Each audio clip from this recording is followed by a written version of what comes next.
Good morning, boys and girls. I hope you all had a great weekend. I am here today to introduce our story of the week. It's one of my favorites in September. We are going to be reading the story. It's called How to Make an Apple Pie and See the World.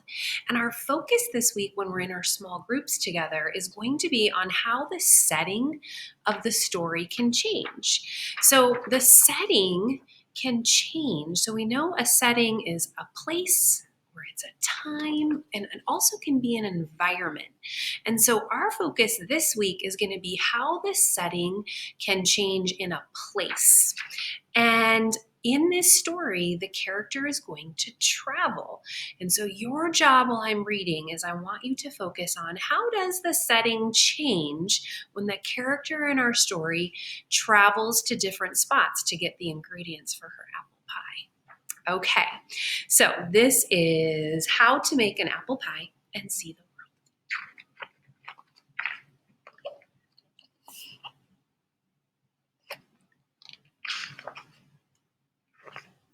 Making an apple pie is really very easy.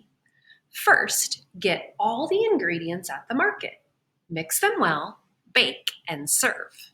Now here's her list. It says apple pie, apples, flour, sugar, cinnamon, salt, butter, egg.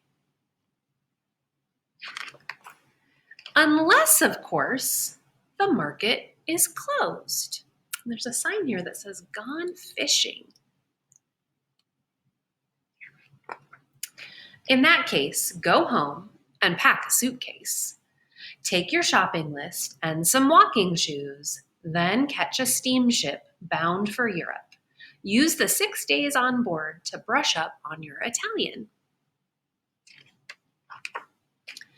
If you time it right, you'll arrive in Italy at harvest time. Find a farm deep in the countryside.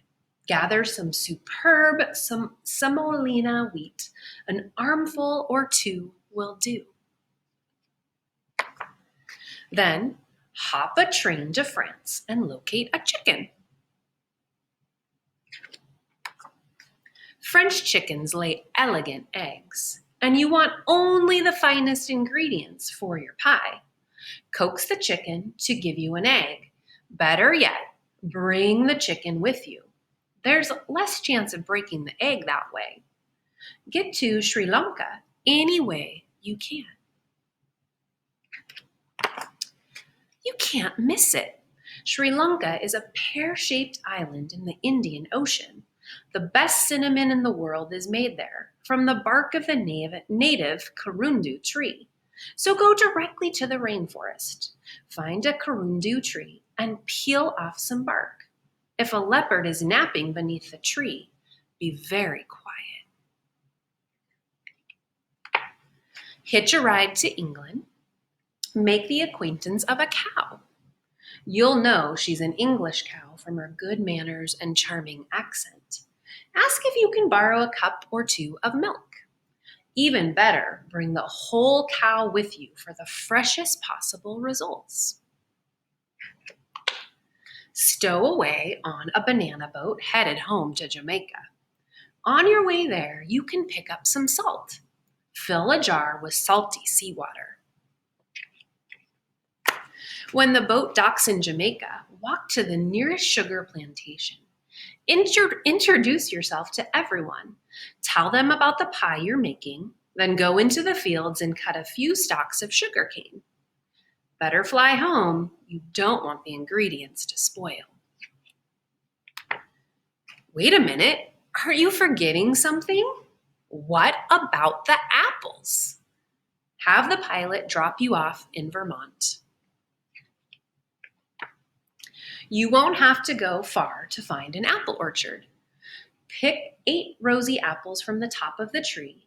Give 1 to the chicken, 1 to the cow, and eat 1 for yourself. That leaves 5 for the pie. Then hurry home.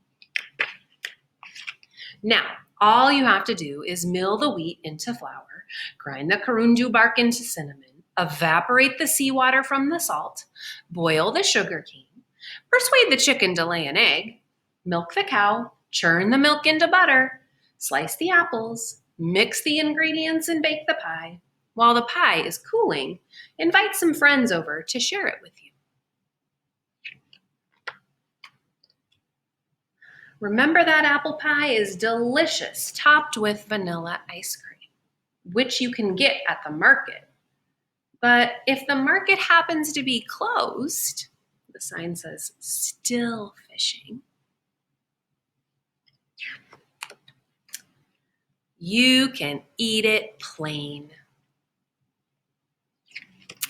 Boys and girls, I hope that while Mrs. Myers was reading this story that you noticed some different settings throughout this story. So when we first saw this girl, she was in her own hometown, right? And here's what it looked like.